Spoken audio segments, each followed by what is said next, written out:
저도 처음에 엘리어트 볼 때 1파가 어디고 2파는 어디고 하락은 ABC라는데 그 구간을 짚지를 잘 못하겠더라고요. 보시게 되면 이제 크게 나눠 보면 1번 파동 안에도 또 5개의 파동으로 이제 나눌 수 있다, 이렇게 좀 보실 수가 있겠고요. 요 그림에 지금 파란색 동그라미로 색깔 칠해져 있는 게 이제 큰 파동들인 큰 거고, 파동이죠. 안에 이제 까만 글씨로 써 있는 파동들이 그 안에 그 있는 파동 세부 안에서 파동들인 이제 세부 거죠. 파동이 될 것 같은데요. 그래서 이제 1파의 특징은 단기 매매를 포함해서 이제 대량 거래가 나타납니다. 1파에서는 대량 거래가 그렇죠. 일어난다. 이제 소위 이제 주가가 그 동안의 하락 흐름을 멈추고 상승으로 전환되다 보니까 바닥에서 나타나는 가장 큰 특징이 이제 대량 거래라고 우리가 볼 수가 있겠고요. 그리고 이제 2번 파동 같은 경우는 1번 파동의 거의 크기와 같은 조정파인데, 그 지금까지 상승 흐름을 이제 되돌리는 그런 파동이다, 이렇게 말씀을 드릴 수가 있겠고요. 투자의 귀재가 되고 싶다면 고전에 주목하라. 김학균과 함께 읽는 투자고전 월가의 영웅들. 저는 이다솔이고요. 오늘도 이 자리에 김학균 센터장님 모셨습니다. 센터님 반갑습니다. 네, 잘 지내셨습니까? 잘 지내셨습니까? 네. 예. 지난번에는 이제 제시 리버모라는 투자자를 읽으면서 그때 이제 좀 많은 이야기 나눠봤었는데, 저희 이제 이번 달에 읽을 책은 어떤 책인지 한번 설명 부탁드려도 될까요? 네. 엘리어트 파동 이론이라고 하는 책입니다. 네. 예, 엘리어트 파동 이론인데 이 사람이 거의 제시 리버모와 동시대를 살았던 것 같습니다. 그쵸. 그냥 고전 시대, 지금으로 치면 고전 시대인 거죠 이제. 그렇습니다. 그래서 이제 뭐 여러 가지 그 주가의 패턴을 통해서 미래를 전망하는 기술적 분석론의 이제 방법론이 있는데요. 제가 얼마 전에 서점에 나갔을 때 굉장히 흥미로웠던 것이 엘리어트 파동 이론과 관련된 책이 최근에 몇 권 나왔었어요. 아, 최근에 다시 또 좀 재해석되고 있는 분위기군요. 그래서 최근에 뭐 오늘 도움 말씀 주실 이제 김정환 대표와도 이런 얘기를 나누었는데 네. 얼마 전까지 코인 열풍이 있지 않았습니까? 그렇죠, 네네. 이제 코인이나 주식이나 투자해서 돈 버는 건 비슷한데 코인 투자라고 하는 게 어떻게 보면 스토리는 있거든요. 예를 들면 있죠, 뭐 네. 정부의 정책이 어떻게 바뀐다, 그렇죠. 또 중국이 코인에 규제를 한다, 뭐 이런 거는 이제 주가에 영향을 주는 외적인 환경 변화는 있는데 코인 자체의 가치 평가를 하긴 좀 힘든 것 같아요. 내재 가치라고 할 만한 게 좀 애매한 코인들이 있죠 분명히. 그렇죠. 코인이 뭐 그 자체가 배당 주는 것도 아니고 그렇죠. 성장을 반영하는 것도 아니고 그렇죠. 어떻게 보면 이제 블록체인이라고 하는 큰 기술의 변화의 수반이 되는, 그러니까 뭐 실체가 없다고 말하기는 어렵지만 여기 가치가 들어가기 힘들거든요. 그렇죠. 그래서 추론컨대 이 가치 평가가 힘든 코인 투자하시는 분들이 여러 가지 어떤 가격의 변동을 통해서 좀 해석을 해보자고 하는 진지한 움직임이 있었던 것 같고, 이제 그러다 보니까 여러 가지 그 엘리어트 파동 이론이나 기술적 분석에 대한 관심이 좀 높아진 것 같고요. 근데 이 책은 어쨌든 그 엘리어트 파동 이론이라고 하는 엘리어트 웨이브 시어리라고 하는 걸 아마존에 치면 굉장히 많은 책들이 나옵니다. 네. 근데 그 중에서도 엘리엇이 실제로 쓴 책은 2권이 있거든요. 자연의 법칙이라는 것과 그리고 파동 이론이라고 하는 2권의 책을 썼는데 이 책은 이제 원전입니다. 이게 우리가 진짜 오리지널 중에 오리지널입니다, 그죠? 그 파동 이론과 자연의 법칙을 그대로 번역한 건 아니지만 네. 엘리엇이 쓴 칼럼이나 한 어떻게 보면 엘리엇의 책을 그대로 옮긴 거거든요. 그래서 우리가 책을 볼 때 여러 가지 해설서들을 보는 것도 의미가 있습니다만은 그 원전을 봐야 또 저자의 어떤 색깔이나 이런 거 오롯이 느낄 수 있거든요. 그리고 예전에 나온 책보다 번역도 조금 더 읽기 수월하게 됐기 때문에요. 어쨌든 뭐 기술적 분석의 중요한 방법론인 엘리어트가 쓴 책의 원전이란 점에서 이 책이 가진 의미가 있는 것 같습니다. 또 이게 아마 많은 투자가분들이 작년 한 해가 이제 여러 가지 자산 투자가 다 어려웠던 한 해였지 않습니까? 그러다 보니까 이 기술적 분석이라는 노하우에 대한 호기심이 제 주변에 보면은 예전보다 훨씬 더 좀 많아져 있는 것 같아요. 그래서 그런 측면에서도 오늘 한번 내용 잘 같이 훑어보시면 좀 궁금한 것들이 좀 해소되지 않을까 싶습니다. 그 제가 이제 궁금한 게 이 기술적 분석이라는 파트가 어떻게 보면 소위 우리가 얘기하는 뭐 내재적 가치를 분석한다든가 이런 기본적 분석, 분석과는 조금 대치되어 있는 영역이지 않습니까? 네. 그러니까 이런 것들이 그 센터장님 처음 이제 업무를 시작하셨을 때는 이 기술적 분석에 대해서 어떤 이렇게 받아들였던 어떤 분위기들이 있었나요? 제가 이제 97년도부터 증권회사에서 일을 했는데요. 이제 그때만 하더라도 우리가 뭐 기본적 분석이고 기술적 분석이고 분석의 방법론이 많지 않았던 것 같아요. 과거의 문헌을 보면 우리가 80년대 후반에 아주 강력했던 삼저 호황 때 종합주가지수가 150에서 1000까지 가는 강세장이 있었습니다. 그땐 사실 뭐 분석의 방법론이란 게 없었대요. 뭐 그냥 종목들이 우르르 같이 올라가는 그렇죠. 업종 내에서 같이 올라가는 모습들이 있었고, 한국에서 분석이라고 하는 게 거의 진지하게 도입이 됐던 게 외국인 투자가들에게 92년도에 주식시장을 개방하면서, 그때 이제 92년, 93년도에 나타났던 강세를 이 저퍼주 장세 이런 얘기 하거든요. 저퍼주 장세. 예, 그렇죠. 그때도 네. 사실 뭐 PER이라고 하는 게 왜 없었겠어요. 투자론에 보면 다 있었지만 네. 그것이 투자에 진지하게 활용이 되기 시작했던 게 이제 주식시장 개방한 이후고요. 그랬기 때문에 분석의 방법론 자체가 많지 않았고, 제가 증권회사에 처음 입사했을 때만 하더라도 엘리어트 파동 이론이 지금보단 조금 더 진지한, 지금도 기억나는 게 이제 김중근 님이라고 하는 분이 쓴 엘리어트 파동 이론이라는 책이 꽤 장기간 스테디셀러로 이제 팔리기도 했었는데요. 증권맨이라면은 꼭 읽어봐야 되는 뭐 이런 도서 같은 거의 거네요. 그런, 이제 뭐 증권회사에서 신입사원 그 사원들 연수할 때도 이런 파동 이론을 중요한 어떤 하나의 방법론으로 다루기도 했었고요. 그래서 뭐 저는 이 절대적인 건 또 없다고 생각을 합니다. 우리가 기본적 분석도 해보고 기술적 분석도 해보고 하면서 어떻게 보면 알기 힘든 주가의 궤적을 우리가 한번 맞춰 나가는 게 이제 우리가 투자자로서 살아가는 일인데, 그걸 감안하더라도 엘리어트 파동 이론은 좀 독특한 점이 있어요. 왜냐하면 우리가 모든 이론이라고 하는 게 인과성을 가지고 어떠하니까 어떻다라고 하는 인과관계를 찾는 게 대부분의 분석의 방법론이거든요. 근데 엘리어트 파동이 그런 게 없고 세상에 질서가 있었다. 그렇죠. 예, 그렇게 출발하는 거예요. 어떻게 보면은 왜라는 설명을 거부하는 겁니다. 이 자연의 섭니다 이런 거죠. 그럼요. 큰 질서가 있었고 우리는 자연이 만들어준 그 섭리를 잘 찾아내서 파동을 찾자라고 하는 거니까 기본적인 방법론이 조금 다르고요. 어떻게 보면 조금 약간 뭐 황당하게 느껴지실 수도 있겠습니다만은 저는 그런 생각이 듭니다. 우리가 코로나 팬데믹 때도 느꼈지만 투자를 비롯한 세상사에 대해서는 아는 것보다 모르는 게 훨씬 많거든요. 그러니까 우리가 모든 투자 행위에 모른다라고 하는 게 내재가 되어 있어요. 뭐 분산 투자를 하라. 우리가 다 알면 왜 분산 투자를 합니까?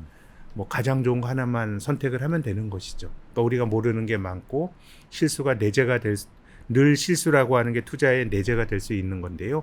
그래서 엘리어트 파동론 이렇게 보면 참 우주가 있었고 그 안에 은하계가 있고 그 안에 태양계가 있고 그 안에 지구가 있고, 그래서 저는 이 엘리어트 파동 이론을 저는 이것을 하나의 결정론으로서 받아들이는 것보다는 참 투자를 하면서 굉장히 그 겸허함이라든가 뭐 그런 것들을 하는 데 있어서 저는 굉장히 또 한번 생각해 볼 수 있는 그런 여지가 있는 것 같고요. 그래서 엘리어트 파동 이론이 굉장히 단순한 것 같으면서도 뭐 올라갈 때 상승 우파고 조정은 하락 삼파고 하지만 또 은근 복잡합니다. 그렇죠. 어느 시점을 그 파동으로 잡느냐 이런 것들이 중요하기 때문에요.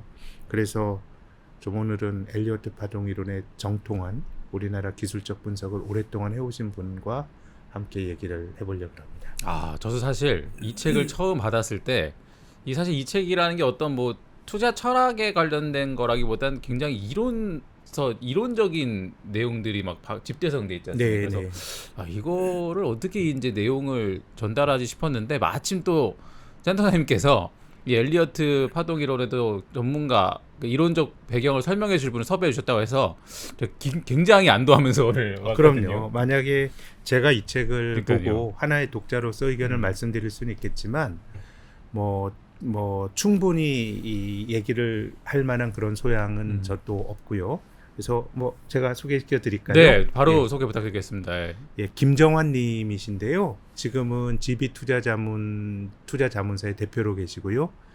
저와의 인연은 그 예전 전 회사에서 같이 리서치 센터에서 같이 일했습니다. 김정환 그러면은 대우증권이 제가 첫 네. 직장이신 걸로 알고 있는데 그 신입 첫 직장 시절에 만나신 저는 동료시네요. 이제 회사를 좀 옮겨 다니다가 음. 대우증권에 조인을 했고요. 네. 김정환 선배, 김정환 대표는 대우증권 신입사원 때부터 계셨고 거의 뭐 국내에서 기술적 분석을 했던 1세대 차티스트에 좀 가깝고요. 또 저는 이 엘리어트 파동 이론이란 게 뭔가 좀 신비스럽잖아요. 그쵸. 우주의 약간 신비. 동양 철학 같기도 맞아요. 하고 읽다 보면 근데 이 김정환 대표님은 그 서예로 국전 수상한 예술가세요. 그리고 지금 붓글씨를 그러면 쓰신 전문. 그럼요. 그리고 또 그걸 기반으로 해서 지금은 현대 미술도 해서 막 여러 가지 그 아트 페어 나가기도 하고 그래서 뭔가 좀 결이 맞는 분인 것 같습니다. 정말 엘리어트스러우신 맞아요. 대표님이시네요. 보통 네. 금융시장에서 네. 잘 접하기 힘든 그런 그 인생 이력도 가지고 계시거든요. 예. 자, 그러면 저희 그 센터장님이 또 직접 섭외해주신 김정환 대표님 한번 반갑게 한번 맞아보겠습니다. 반갑습니다. 예, 네, 안녕하십니까. 안녕하세요. 인사 한번 부탁드립니다. 예, 반갑습니다. GB투자자문의 김정환입니다. 오늘 뭐 제가 아는 상식은 사실 보잘것없는데 엘리어트 파동 이론에 대해서 좀 요약적으로 좀 말씀을 드릴 기회가 생겨서 저도 좀 기쁘게 생각합니다. 네, 그러면 저희 그 PPT 어떤 자료는 PPT가 준비되어 있는 것 같은데 그 내용 한번 쭉 저희가 한번 들어보면서 중간에 좀 질문을 드려보는 게 좋을 것 같아요. 책 한 권 분량을 간단하게 요약한다는 게 사실 쉽지 않은데요. 그래도 엘리어트 파동 이론 그러면은 가장 중심적이고 핵심이 되는 내용 위주로 해서 뭐 길지 않은 시간이지만 좀 말씀을 드려보겠습니다. 먼저 그 엘리어트 파동 이론의 그 탄생과 관련해서 말씀드리면 그 이분이 1871년부터 1948년까지 그 사셨던 그런 분이고 이분이 다양한 직업을 거치셨어요. 그러면서 과거 75년 동안의 주가 움직임에 대한 그 데이터를 연간 또 월간 주간 심지어 30분마다 움직임 뭐 최근에는 30분마다 어떤 그 분봉 차트가 이제 일상적인 게 됐지만 그때는 그 상당히 좀 이례적인 그런 분석이었는데 이를 모아서 지속적으로 이제 연구 분석을 했었고요. 또 앞서 잠깐 이제 언급이 됐습니다만은 주식시장 이외에도 뭐 물리학이라든지 생물학, 철학, 그다음에 자연계 현상하고 인간계 행위들을 규정하는 책도 주식 연구를 위해서 이제 엘리어트가 평소에 그 탐도 광고로 이렇게 알려지고 있고요. 그다음에 그 엘리어트의 그 파동 이론은 한마디로 말씀드리면은 주식 시장을 움직이는 인간 행태의 그 실제적인 상황을 정확히 반영하는 그 이론이 되는데 그 밑거름이 됐고요. 제가 보면 국내에서도 이제 파동 이론을 자기가 이제 그 만들었다 이렇게 주장하시는 분들이 몇 분 계셨는데 크게 보면 이런 그 엘리어트 파동 이론의 그 범주를 넘어서지 않았고요. 결과적으로 그 이것이 이제 나중에 그 일본에서 이제 일목산인이 그 일목균형표를 만드는데도 영향을 주었다 저는 이렇게 좀 판단을 하고 있습니다. 그래서 엘리어트 파동 이론의 이제 기본적인 파동하고 이제 세부 파동을 보시면 기본적으로는 이제 상승하는 5개의 파동하고 조정하는 이제 3개 파동인데 우리가 이제 흔히 엘리어트 파동 이론을 분석하는 게 이제 쉽지 않다고 말씀드리는 것이 바로 그 이 각각 파동 안에 또 세부적으로 파동을 나눠 가지고 심지어 이제 155개의 파동까지도 나눠 볼 수 있기 때문에 분석하는 사람에 따라서 같은 현상임에도 불구하고 다양한 해석이 나올 수가 있게 됩니다. 그래서 한편으로는 신뢰를 잃는 그런 계기가 되기도 하고 또 분석하는 사람에 따라서 그 다양하게 또 인위적으로 또 나올 수 있다 결과가 이러한 이제 그 비평도 받고 있기 때문에 사실 분석하는 게 이제 쉽지 않았고 당시에는 굉장히 그 정확도가 높은 그 증권 분석 이론으로 크게 각광을 받았지만 또 한동안 또 잊혀지는 그런 또 이유가 되기도 했던 것 같습니다. 그래서 엘리어트 파동의 이제 기본 파동이라고 할 수 있는 것에 이제 생성되는 거를 보게 되면 엘리어트는 이제 크게 보면 순환의 움직임은 두 가지 힘이다. 즉 응집하는 힘하고 흩어지는 힘으로 규정이 된다 이렇게 좀 보았던 것이고요. 앞서 말씀드린 대로 이제 기본 파동은 상승 방향의 5개의 충격파 그리고 하락 방향의 3개의 조종파로 이제 나눠진다 이렇게 이제 봤던 것이고요. 실제적으로 월가에서 이제 엘리어트 파동 이론에 의한 분석 사례를 지금 보시게 되면 요게 지금 그러면 차트가 미국 지수 차트인가요? 네, 미국의 이제 그 여러 가지 이제 지수 중에서 S&P 500 중에서 이제 하나를 이제 분석한 것인데요. 보시게 되면 굉장히 지금 복잡하게 분석이 되어 있습니다. 그래서 일반인들은 이게 무슨 그 수학식을 나열하는 것보다도 더 복잡하고 한편으로 보면 무슨 암호 같기도 한데요. 그러니까요.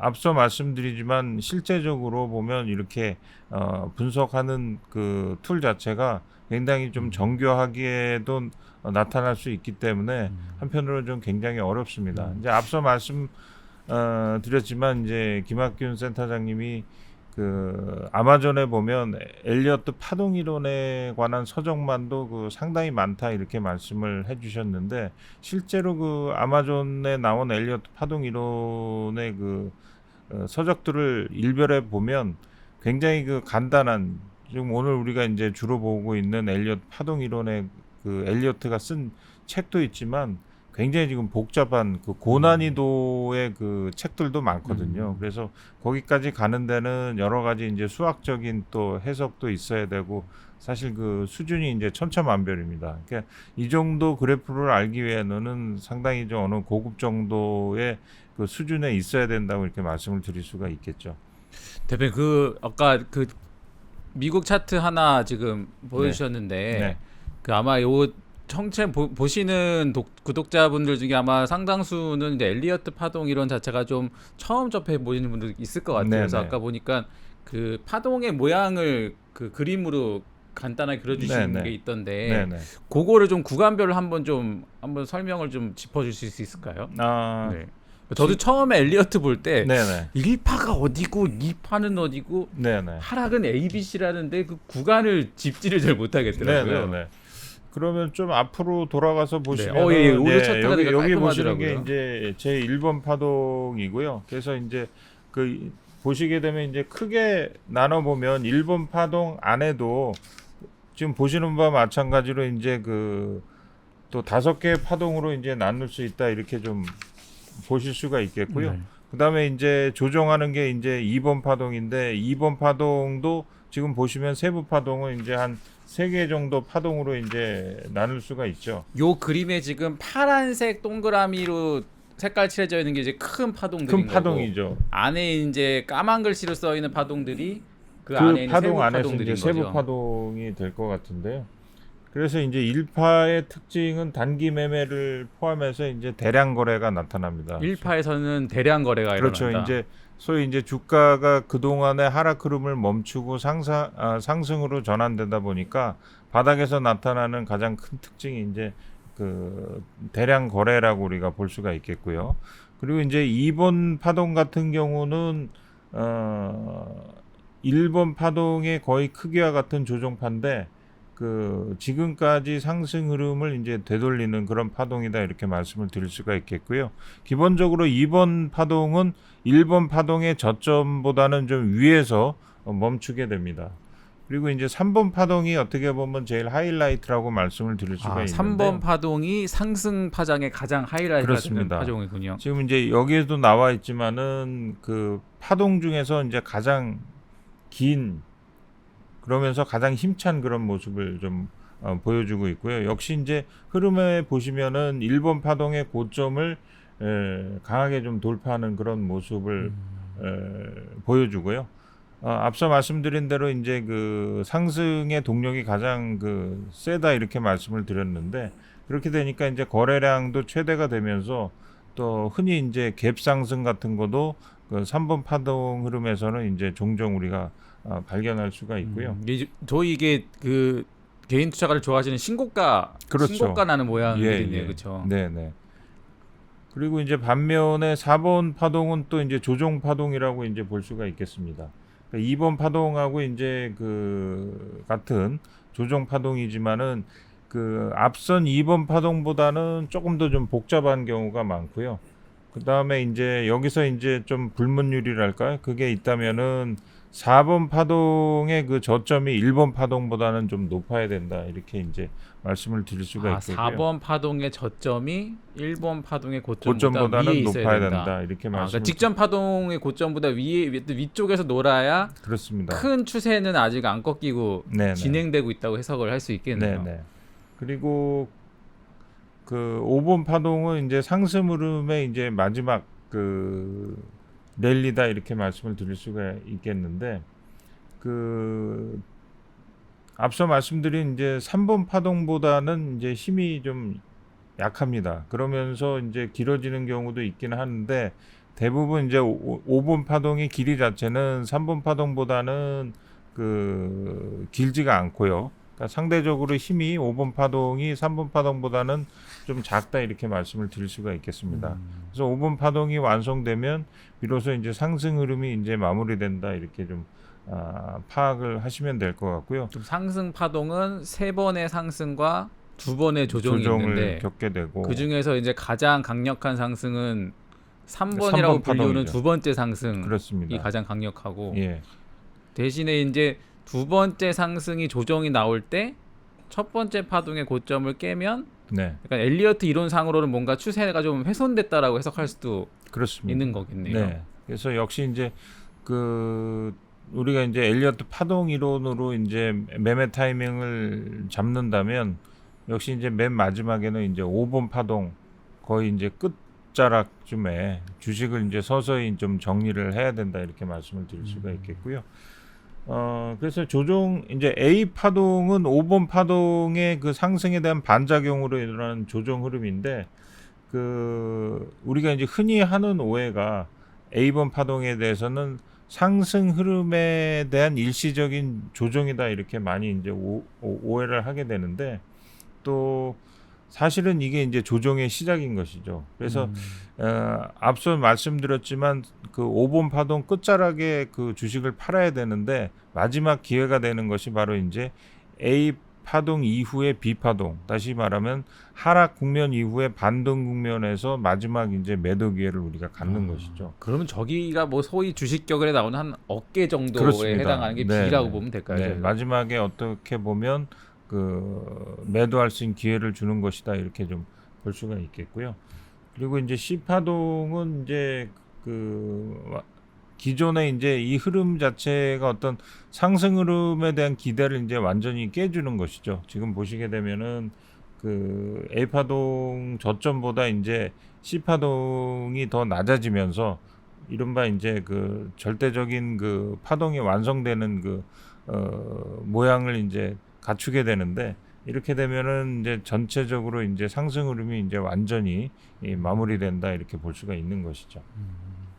저희가 만약에 한 코스피 기준으로 2020년부터 상당히 큰 상승이 왔다가 네네. 지금 이제 작년 뭐 올해 걸쳐 조정들이 좀 이어지고 있잖아요. 네네. 그냥 대표님께서 직관적으로 보실 때 이 엘리어트 파동이론을 2020년에 코스피에 대응한다고 하면 지금은 어느 정도 구간을 저희가 좀 겪고 있다고 보여지십니까? 그러니까 지금 코스피 지수가 시작이 된 게 1981년이거든요. 그래서 네. 우리가 장기 차트상 그냥 어떤 그 쿨렁쿨렁한 움직임 뭐 계속 우상향하는 흐름을 보여왔지만 기본적으로 이 엘리엇 파동 이론에 좀 대입을 해본다면은 1981년부터 1994년까지가 이제 1파동이라고 볼 수가 있는 것이고요. 94년부터 98년까지가 조정 흐름을 보였었는데 이때가 이제 2파동이고 가장 강력했던 상승 흐름을 1998년부터 지금 그 말씀하신 그 2021년까지를 이제 3파동으로 볼 수가 있는 것이고 2021년부터 현재까지를 이제 조정 흐름 이제 4파동으로 이제 볼 수 있는 것이죠. 근데 여기서 이제 논란이 있을 수 있는 게 그 98년부터 2021년까지를 3파동으로 보느냐 아니면 현재까지 계속 3파동에 놓여 있는 거로 보느냐 아니면은 2021년 이후를 4파동으로 보느냐 좀 논란은 있을 수가 있는데 대체적으로 보는 것이 현재를 아마 4파동으로 보는 게 조금 더 설득력이 있지 않나 이렇게 판단을 해볼 수가 있겠습니다.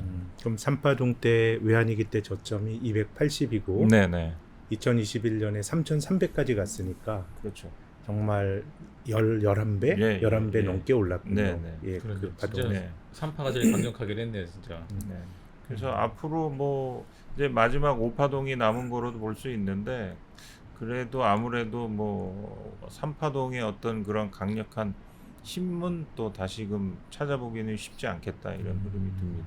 이 설명을 듣고 보니까 아까 그 미국 차트 보여주셨던 되게 복잡해 보이는 네네. 그 차트가 좀 이제 달리 보이네요, 네. 이제. 그 그림도 한번 보면서 좀 설명 더 들어볼 수 있을까요? 아까 뭐 미국 차트 하나 보여줬던 게 있었는데, 요게 그 어느 시계열의 지금 지수라고 봐야 될까요? 저희가 밑에 축이 좀 조그매가지고. 이게 보면 뭐 2006년 정도라고 우리가 이제 볼 수가 있는데요. 네. 그 전체적으로 아마 이게 그 S&P 500 지수보다도 그 안에 있는 이제 미들 지수라고 이제 볼 수가 있는데 이 지금 상승 흐름을 역으로 해가지고 보시게 되면 우리가 이제 상승 흐름일 때만 1, 2, 3, 4, 5파동을 봤잖아요. 이건 네. 역으로 해서 그 하락 흐름에서도 1, 2, 3, 4, 5파동을 지금 만든 것이고요.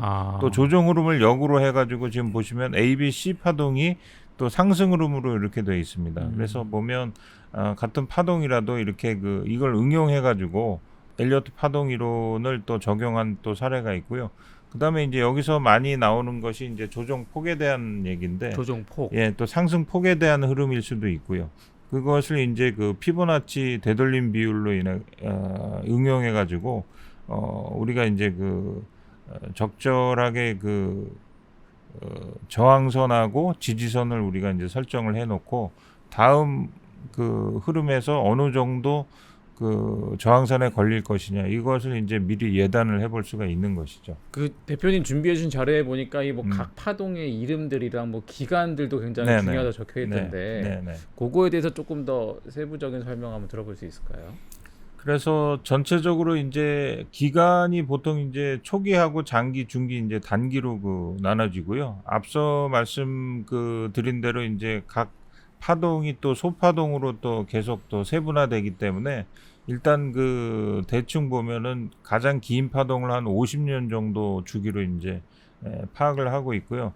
그 밑에 이제 장기 파동 같은 게 이제 10년에서 또 3년 주기로 또 파동을 또 보는 것이 있고, 그다음에 이제 중기 파동 같은 건 이제 1년 이하로 해서 판단을 하게 됩니다. 근데 최근에는 이제 앞서 말씀드렸지만 이제 분봉을 보는 것이 우리가 최근에 그 단기 트레이딩 하는 분들이 많이 늘어나면서 이게 일상화됐지만, 사실 그 엘리어트가 이 파동 이론을 만들었던 뭐 한 1930년대 전후만 해도 굉장히 그 생소한 그런 개념이었을 텐데 엘리어트는 이런 그 단기 흐름을 또 쪼개가지고 또 중간 파동으로 또 응용을 하기도 했습니다.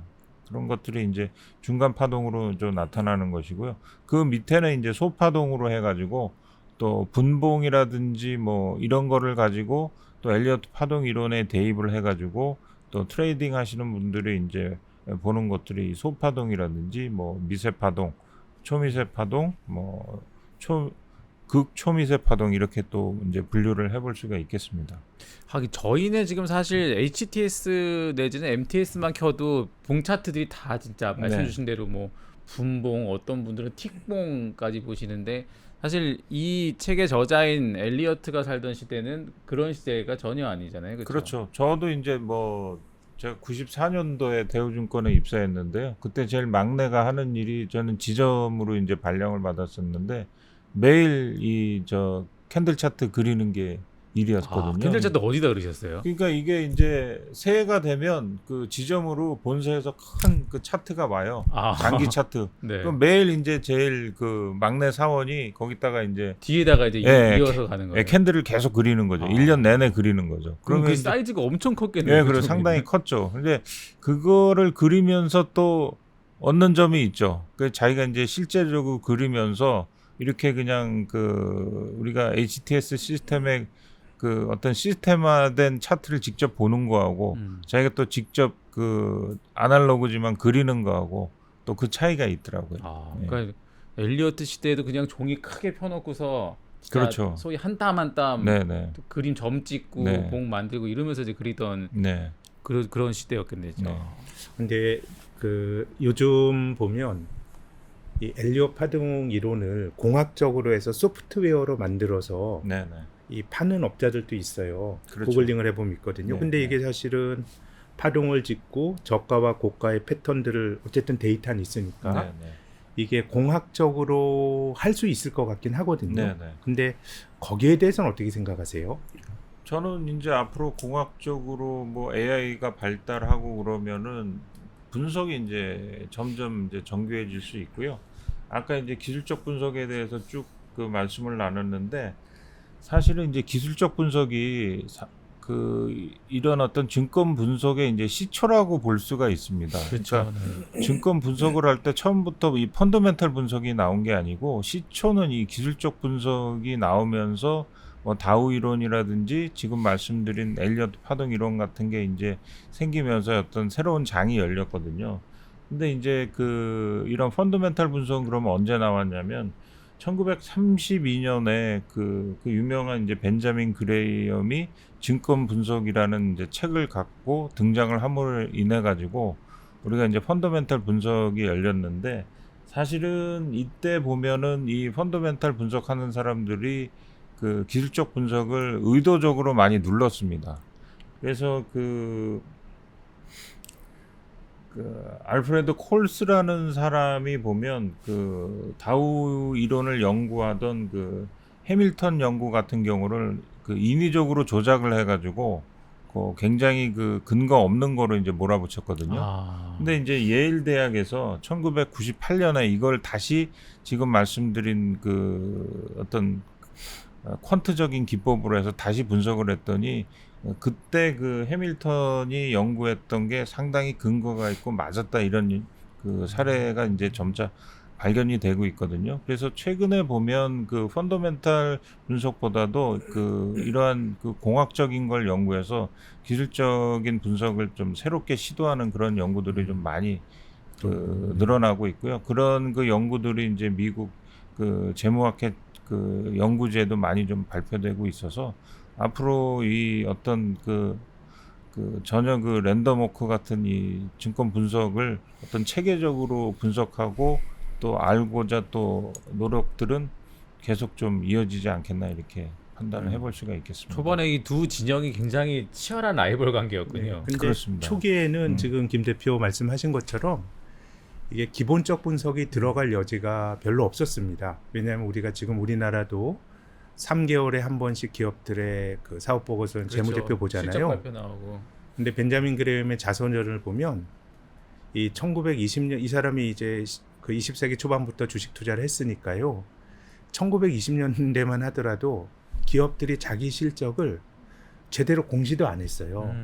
그래서 매출과 단기 순이익만 말을 해주는 것도 사실은 굉장히 그 중요한 데이터였다는 거거든요.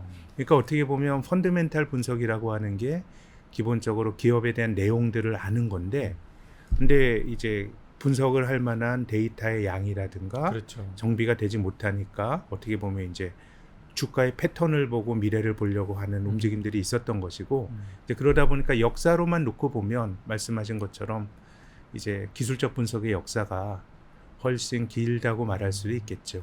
저희가 그 제시 리버머 때도 그때 센터에 한번 짚어주셨지만 감독 당국이라는 게 없던 네. 시절이었잖아요, 그렇죠? 미국이 이제 SEC라든가 이런 증권거래위원회 만들어진 게 이 대공황 이후에 지금 미국 금융 시스템의 모체가 만들어진 거거든요.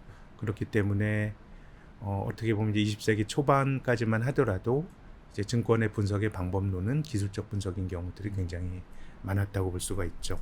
이거 약간 사담이긴 한데 그 대표님 처음에 이제 일하실 때 그 지점에 있는 막내가 큰 모논종이 뒤에 이제 한 땀 한 땀 차트를 그렸다 말씀 주셨잖아요. 그러면 그렇게 되게 어떻게 보면은 이 차트를 일봉을 갖고 있다는 게 되게 소중한 데이터였던 시기에서 처음에 소위 HTS 화면에 이렇게 일봉이 딱 나타나는 시대가 왔을 때 네. 이렇게 소외나 감회가 좀 남달랐을 것 같았는데 어떤 그렇죠. 느낌이었습니까? 그때? 제가 이제 94년 저는 이제 93년에 그 대학교 4학년 때 이제 인턴을 했었거든요. 대우증권 지점에서. 그때만 해도 소위 말해서 9인치 단말기였어요. 그때 그러니까 최근과 같이 그 화면에 전체 그 뭐 차트를 볼 수 있는 그런 시스템이 아니었고 그러겠네요. 그때 이제 제가 인턴을 했을 때 선배들 말씀 들으니까 그 저가 가기 얼마 전까지만 해도 그 본사에서 시세를 불러주면 그 시세를 칠판에다가 쓰는 알바가 있었다고 그러더라고요. 그 후로 이제 이게 급속하게 분필이 거죠, 그렇죠. 그때는. 그러면서 이게 저 같은 경우는 그때 이제 지금 제가 차트 그렸다고 말씀을 드렸는데 그때 제가 어떤 일도 했었냐면은 이제 주기적으로 한 6개월마다 한 번씩 보면 그 전광판에 그때는 전광판 시세판이 있었잖아요. 그렇죠. 그래서 거기서 이제 특정 종목을 넣고 빼고 이런 작업도 제가 했었고 그러니까 정말 뭐 오래된 얘기 같은데 사실 우리가 이제 편안하게 이런 그 캔들 차트를 컴퓨터로 보게 된 게 그렇게 뭐 오래된 일이 아닙니다. 그러니까요. 예, 요새는 예. 이제 막 차트상에 이렇게 뭐 선 그면은 퍼센트도 다 나오고 이렇게 네네. 그런 기능도 있더라고요. 엘리어트 파동도 설정해 놓으면 자동으로 이렇게 피보나치 수를 계산해 가지고 네. 자리 만들어 했던 것들이 어떻게 보면 진짜 혁명적인 일이네요, 진짜. 그렇죠. 예. 그러니까 어떻게 보면 분석, 그러니까 이런 그 캔들 차트가 이제 HTS 시스템을 통해서 일반 투자자들한테 공개되면서 어떻게 보면 기술적 분석 측면에서 보면 이제 그 분석에 이제 새로운 시대가 열렸다 이렇게 대중화되고 말씀을, 이제. 네, 그렇습니다. 근데 엘리오트 파동 이론을 가지고 예전에 리포트도 쓰시고 네네. 이런 걸 제가 본 기억이 나는데요.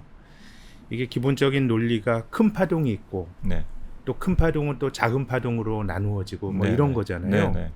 그러면 이제 분석을 하실 때 지금 아까 말씀하신 것처럼 이제 그 98년부터 2021년까지 네네. 상승 3파가 네. 만약에 이제 진행됐다고 가정을 하면 네. 그 중간중간에도 이제 파동으로 사실은 5파로 또 그게 설명이 돼야 되잖아요. 네네. 근데 이게 잘 맞아 떨어지나요?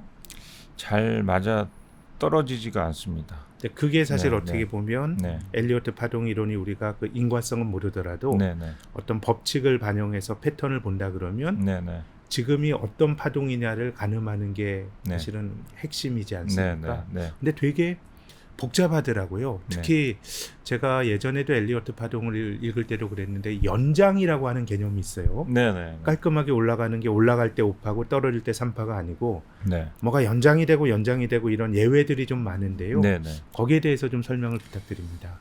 지금 말씀하신 연장이라는 건 사실 자주 나오는 건 아닙니다. 지극히 이제 예외적인 현상이고, 그래서 이제 연장이 됨으로 인해 가지고 그 파동 길이도 이제 길어짐으로 인해 갖고 또 안에 또 세부 파동이 들어가고, 이거를 이제 오래 분석하고 연구하지 않으신 분은 굉장히 좀 헷갈릴 수도 있는데, 그럼 이제 연장은 대부분 어떤 국면에 나오냐? 그 1파동이나 보통 이제 3파동 정도에 많이 나온다고 이제 그 엘리어트는 얘기를 했고요. 전체적으로 그 연장이 가장 많이 나왔던 거는 이제 3파동이다. 엘리어트는 그렇게 이제 얘기를 하고 있습니다.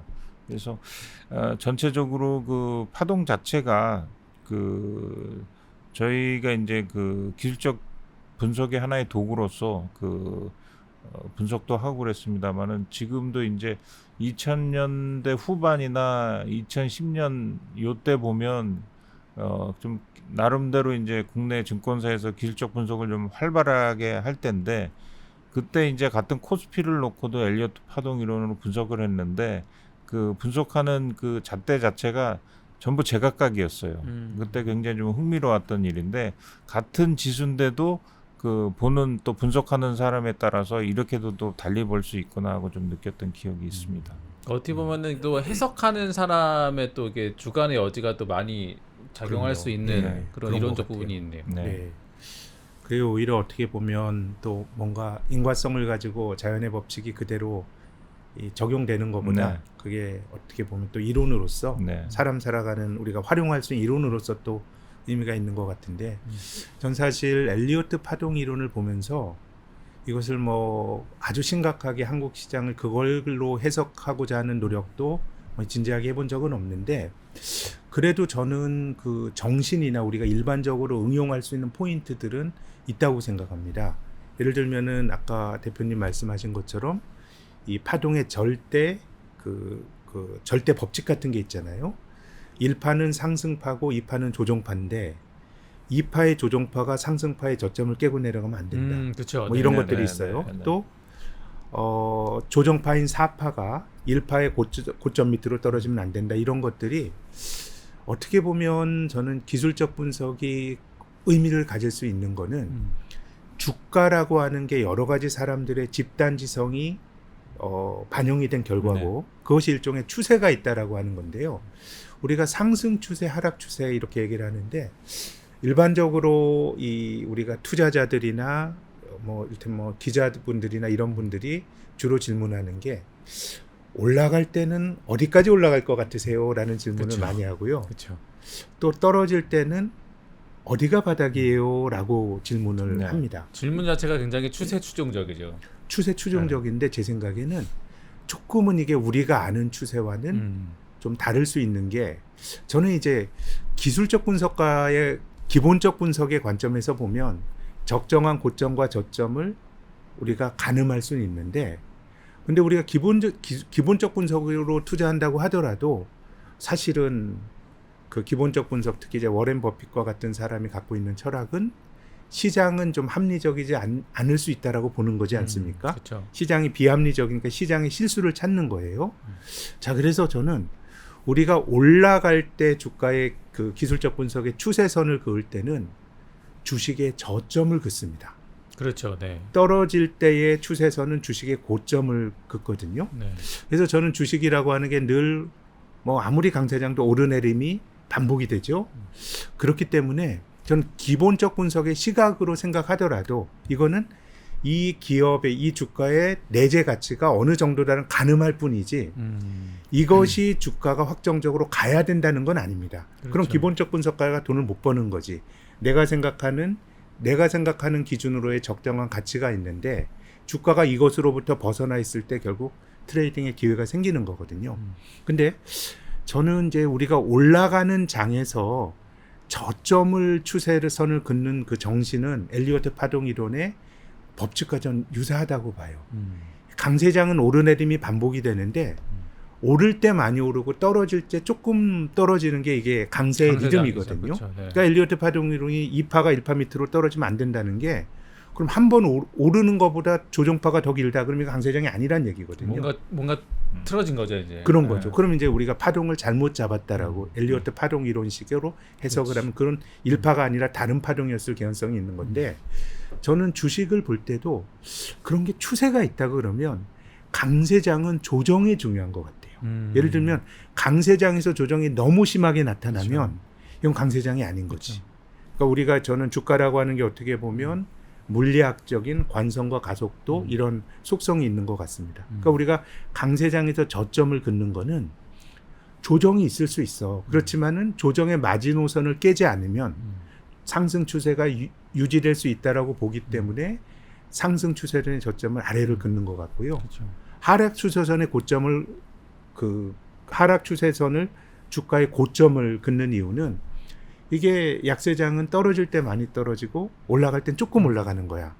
근데 그 고점을 넘어서 그 하락 추세선의 고점을 넘어서 주가가 튄다 그러면 이거는 새로운 상승 파동이 시작됐다고 볼 수도 있는 거기 때문에 그래서 사고를 할 때도 그런 것 같아요. 우리 개인 투자가들이 올라가는 주식은 못 사고 많이 떨어진 주식을 사는 이유 중에 하나가 좀 만만해 보이거든요. 편하죠, 마음이. 편하죠. 마음이 편하긴 하지만은 우리가 이제 주가의 운동의 에너지로 보면 이건 떨어지는 힘이 계속 강한 거예요. 그렇죠. 그래서 우리가 주식을 바닥이 아니라 무릎에서 사라고 하는 것도 어떻게 보면 하락 추세선의 고점을 통과했을 때가 그렇죠.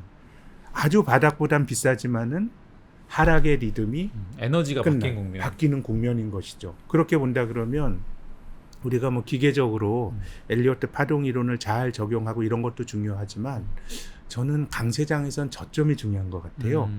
저점이 깨지지 않으면 더 올라갈 수 있다고 보는 거죠.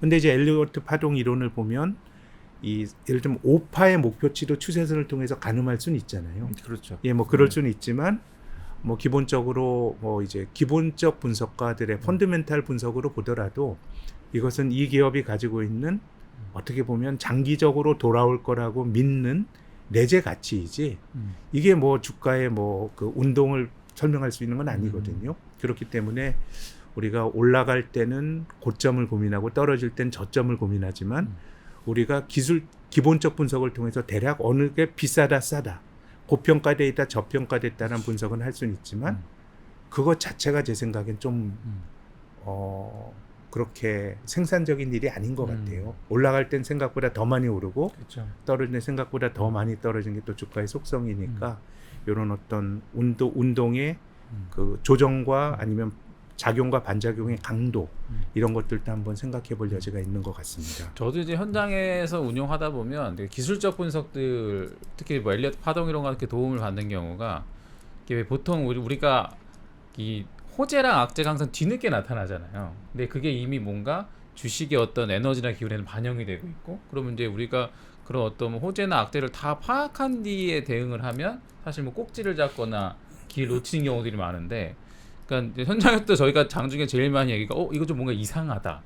주가의 움직임이 좀 이상하다. 근데 이 엘리어트 파동이나 기술적 분석들이 그 이상한 국면들을 조금 더 이론적으로 접근할 수 있게 만들어 주는 것 같아요. 그래서 특히 뭐 이렇게 추세가 바뀔 것 같을 때도 이렇게 파동 이론에서 센터장님 말씀 주신 대로 이 하단을 지켜줘야 되는데 어느 순간부터 하단을 깨기 시작한 흐름이 나타났을 때 그러니까 투자하는 사람 입장에서는 무슨 뭐가 바뀌었지 무슨 일이 벌어지지 이런 것들 한 번 더 좀 체크해 볼 수 있게 해주는 것들이 실제 좀 더 큰 손실을 좀 막아준다 그럴까? 한번 의심을 해볼 필요는 있는 것 같아요. 의심의 근거들이 주는 것들이 자기 생각을 실제 해보면 저도 예전에 애널리스트에서 분석만 할 때는 기술적 분석에 대한 이해도 굉장히 낮았었는데 실제 이제 운용과 이런 것들 같이 접목하다 보니까 이게 기술적 분석이라는 게 내가 뭔가 고민의 단서를 제공해 준다는 측면에서 상당히 좋은 계기들을 좀 마련해 주는 경향이 있더라고요. 책 말고 엘리어트 파동을 개념적으로 알았을 때는 굉장히 좀 과학이나 수학을 되게 좋아하는 사람일 거라고 생각을 했는데 이번에 이걸 보다 보니까 의외로 되게 동양 철학자 같은 약간 이런 생각을 많이 받았던 게 책에도 그런 내용이 나오더라고요. 그러니까 숫자 5라는 게 굉장히 중요하다. 자연의 이치에서. 근데 그게 동양 철학에서 음양오행이라고 이렇게 부르잖아요. 그래서 약간 이 엘리어트란 사람이 제가 그냥 잘 모르던 거 대비했을 때는 약간 이런 뭐 동양적인 사고나 아까 그 대표님 설명해 준 것처럼 철학적이나 인문학적 배경이 되게 풍부한 사람이라는 느낌을 받았는데 그 센터님 이 엘리어트란 사람은 뭐 어떤 좀 생애를 살았던 사람입니까? 네, 저도 엘리어트에 대해서는 이 책을 보면서 알게 됐어요. 저도요. 예, 엘리어트의 생애에 대해서 비교적 그 번역서 중에 길게 설명이 되어 있어서 근데 지금 말씀하신 것과 비슷한 인문학적 소양을 갖추거나 그런 단서를 찾지는 못했어요. 이분이 어떻게 보면 회계 전문가고요. 그렇죠, 회계 회계 중에서도 전문가. 이제 철도 회계를 어떻게 보면 철도라고 하는 게 19세기 후반과 20세기 초반에 가장 성장 산업이었거든요. 그래서 이제 우리가 미국의 다우 지수도 다우 산업 지수가 있었고 또 철도주들로 다우 철도 지수란 게 운송 지수란 게 따로 있을 정도였죠. 그래서 이분이 이제 철도에서 회계 업무를 한 회계 전문가인데 또 이 사람이 또 지역 전문가기도 해요. 지역 전문가요? 왜냐하면 미국의 고속도로는 거의 그 아이젠하워 시절에 그 완성이 거의 됐다 그러고요. 미국의 철도는 거의 20세기 초반에 굉장히 그 철도가 큰 자본이 누적이 집적이 되는 대재벌들이었거든요. 그래서 미국의 철도가 어느 정도 완성된 이후에 이제 중남미 쪽에 가서 막 철도와 관련된 비즈니스를 한 거예요. 지금으로 치면 이제 신흥국 시장으로 진출한 거네요. 그렇죠. 뭐 과테말라 갔던 얘기, 뭐 니카라과 갔던 얘기, 뭐 이런 얘기들이 또 있고요. 거의 대부분의 그 젊을 때 경력을 남미, 중남미 쪽에서 많이 보내셨더라고요. 그렇습니다. 그러니까. 중남미의 철도죠. 또 멕시코에도 있었고요. 그러다가 또 미국에 돌아와서는 약간 이제 그 철도 회사에서 회계를 했던 것을 기반으로 했다고 생각하는데요. 이 경영 컨설턴트로도 살아요. 그래서 경영 프로젝트도. 이 레스토랑을 하는 데 있어서의 뭐 여러 가지 조언, 비즈니스를 하는 데의 회계적 조언 막 이런 거를 하기도 하고. 근데 흥미로운 건 우리가 엘리어트 파동 이론에 대해서 이야기를 하는데 이분이 1871년에서 1948년에 돌아가셨으니까요. 어느 정도 인생을 사신 건가요? 한 76, 7세 사신 그렇죠, 것 같네요. 네. 근데 이분이 이제 금융시장에서 엘리어트 파동 이론에 천착을 하고 하기 시작한 65세입니다. 65세부터. 네, 65세예요. 그러니까 어떻게 보면 이게 월스트리트 출신의 정통 금융인이라기보다는 이게 그럼요. 예. 지금으로 치면은 개인 투자자 같은 직장이 있으면서 이렇게 개인적인 투자 같은 것들을 하다가 이제 나중에 은퇴하고 뭔가 이론들을 집대성한 이런 케이스네요. 근데 이분이 기존에 직장 생활을 하면서 엘리어트의 어떤 파동 이론에 네. 좀 천착했다라고 하는 다른 뭐 그 근거라든가 그런 설명이 있는지 모르겠습니다. 근데 모든 게 그렇지 않습니까? 그 본인이 어떤 뭐 사고를 한다 그래도 이게 하늘에서 뚝 떨어지는 게 아니라 그런 이론이 나오기 전까지는 어떤 그 토대가 되었던 것들이 항상 있기 마련이거든요. 그래서 엘리어트 파동 이론이 나오게 된 그 어떤 근거가 되는 것은 사실은 그 전에 이제 다우 이론이죠. 네, 다우 이론. 예, 네. 다우 이론이 이제 먼저 나왔고 어떻게 보면 엘리어트가 본인이 이제 수많은 착오와 또 이런 그 연구를 통해서 이제 엘리어트 파동 이론으로 더욱 이제 발전시켜 나간 거고요. 그래서 그 파동 그 상승하는 5개의 파동, 조정하는 3개 파동도 그 문헌에 따르면은 본인이 한 2만 번 이상의 그 대입을 통해 가지고 어쩐 이런 길을 뭐 발견해냈다도 이렇게 얘기를 하고 있거든요. 그래서 그 본인이 물론 상당한 노력을 했지만은 이러한 그 엘리어트 파동 이론의 근거로는 우리가 이제 다우 이론을 일반적으로 얘기를 네, 많이 하고 그럴 있습니다. 수도 있겠군요. 2만 번이면 2만 개면 그냥 와 그냥 그 그냥 자체를 하나의 제가- 개인이 적용하기는 진짜 엄청난 숫자인데. 네. 자로 막 그으면서 그렇죠. 막 예, 61.8% 조정인지 네. 막 피보나치 그렇죠. 수열을 네. 그래서 보면 매우 흥미로운 게 이 사람이 자도 하나 만들었다 그러던데요. 이 책에서 봤네. 전체적인 자료 그죠. 예, 그 피보나치 수열을 보여주는 조정폭 이런 거란 자를 만들었다니까 약간 오타쿠 기질도 있었던 것 같고. 그 내용만 보면 진짜 뭘 해도 할 사람이었어요 진짜. 저는- 2만 개 적용하고 자 만들고 진짜. 그러니까요. 아유, 좀 집요함이 또 있었던 것 같아요. 그러니까. 근데 전 지난번에 제시 리버모어와 좀 비슷한 기시감이 드는 게 참 대공황을 겪으면서 또 전쟁을 2번이나 겪었던 그렇죠. 예. 뭐 어떻게 보면 세계 대전이 2번 있었다는 거 아닙니까? 그걸 다 온몸으로 겪었던 그렇죠. 사람인데 또 이 엘리어트가 그 엘리어트 파동 이론을 자기가 이론화시키고 했을 때는 재정적으로도 어려웠다는 얘기가 나오거든요. 그래서 이제 이 파동 이론을 어디 실어주고 대가를 받고 막 이런 얘기들이 나오는데 그러니까 참 온몸으로 살았다라는 느낌을 저는 뭐 제시 리버모어라든가 아니면 엘리어트를 이 사람이 어떤 투자의 방법론을 100% 채워할 자신도 없고 또 거기에 대해서 또 다른 이견을 가질 수도 있다고 봐요. 그렇지만은 정말 어려웠던 시대에 온몸을 던져서 살았던 이런 사람들이다라고 하는 생각은 갖게 되네요. 저희께 뭐 쭉 오늘 엘리어트라는 인물과 또 엘리어트 이론에 대해서 쭉 알아봤는데 사실 그 김정환 대표님께서 함께 해주셔갖고 훨씬 더 오늘 풍성한 자리였던 것 같고서 개인적으로 너무 감사드리고요. 선생님 혹시 이게 이 책에 뭐 읽으시면서 뭐 사실 이게 이론적인 내용이 많아서 어떤 구절들이 많은 책은 아닌데 혹시 좀 인상 깊은 구절이나 이렇게 보시는 독자 청취자들한테 한번 같이 살펴봤으면 좋겠다 싶은 구절이 혹시 있으셨나요? 예, 저는 이것이 뭐 이론이라기보다 그 엘리어트 파동의 정신이기도 하고 또 한편은 우리가 늘 투자를 하면서 가져야 될 태도라고 생각합니다. 한번 읽어볼게요. 우리는 특정 현상에 관한 원인을 이해하지 못하더라도 관찰을 통해 그 현상이 다시 일어나는지 알 수 있다. 태양은 수천 년 동안 정해진 시간에 떠올랐다. 그러한 이유를 알지 못했던 때에도 태양이 떠오른다는 예측을 할 수 있었다. 뭐 자연의 법칙에 대한 이야기인데요. 저는 어떤 자연의 법칙이 존재해서 우리가 그 법칙을 잘 발견해서 투자에 성공하자 이런 조언을 드리고 싶은 건 전혀 아니지만 아무튼 세상에는 우리가 아는 것보다 모르는 일이 훨씬 많고요. 우리가 아주 가까운 미래도 잘 모르는 게 우리가 살아가는 거죠. 투자의 세계도 그렇기 때문에 전 엘리어트 파동 이론이라는 이 책을 보면서 이게 조금 머리가 좀 뭐 신선해진다고 그래야 되나요? 막 우주의 법칙이나 뭐 이런 것들을 생각해 볼 수 있어서 좋았고요. 뭐 무엇보다도 우리는 결정론적인 사고를 어떻게 보면 엘리어트 파동을 이 세상을 상승 오파에 맞추는 것도 저는 결정론이라고 생각을 해요. 우리가 모를 수 있음, 그리고 틀릴 수 있음, 또 틀릴 수 있음에 대한 준비, 뭐 이런 것들을 하고 살아야 되는 게 아닌가라는 이 책에 매우 기술적인 내용들이 많습니다만은 저는 도리어 약간 그런 생각을 하게 되네요.